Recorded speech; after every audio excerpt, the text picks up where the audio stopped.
Hello, how are you? Very good, very good. How are you? Great, thank you. Are you excited about today? I'm very excited. I haven't seen this film for quite a while because it's been in sound mix and grade, so on a personal level, very excited.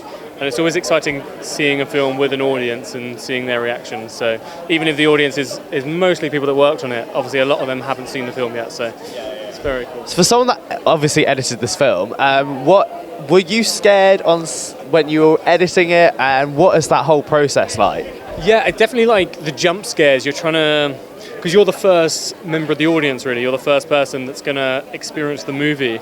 So if I can scare myself, then I know it's working. So I'm definitely always trying to scare myself. I'm always trying to sort of mess with rhythm so that the jump scares really land, and also try and build tension.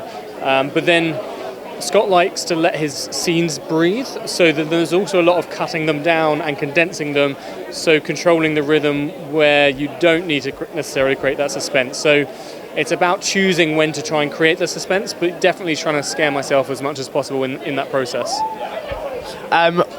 With obviously this film, compared to Winnie the Pooh, the two films that have been out, what would you, scare factor wise and gore factor, what would you give it as 1 to 10? I would say this one is darker. This one is much darker, I would say.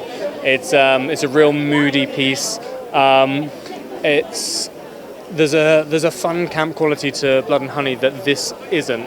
I think that's actually what's nice about all the films, including like Bambi, Peter Pan, Pinocchio and Pooh. They're all actually quite different, and they all have their own elements. A bit like the Marvel Cinematic Universe. They all have their own elements that they're offering, and then together they make a really nice whole. So yeah, moodier, broodier, and with some of the most intense violence, I would say, out of all the films is in this one. So you're obviously directing Bambi as well. What can we expect from Bambi, and how are you going to turn it on its head? It's Jurassic Park with a deer. It's so much fun. It's like R-rated shenanigans, with this giant killer deer. But it also has a heart as well. Some of the test audiences for Bambi genuinely were crying, and that's what we wanted from that one as well, which is, I think, quite nice and special. That film offers that's different to the others as well. Are we going to expect camp from that, or are we going to expect darker? Definitely, no, it's definitely a straighter film, but there's some really nice comedic moments in there. So there's some dark humour, I would say, in Bambi. So some real nice comical beats in a way that I really enjoy. So it's played quite straight, but then there's some I think laugh out loud moments, even from Bambi. You know, it knows when to not take itself too seriously, is what I would say. And then lastly, what else can we expect from you in the future?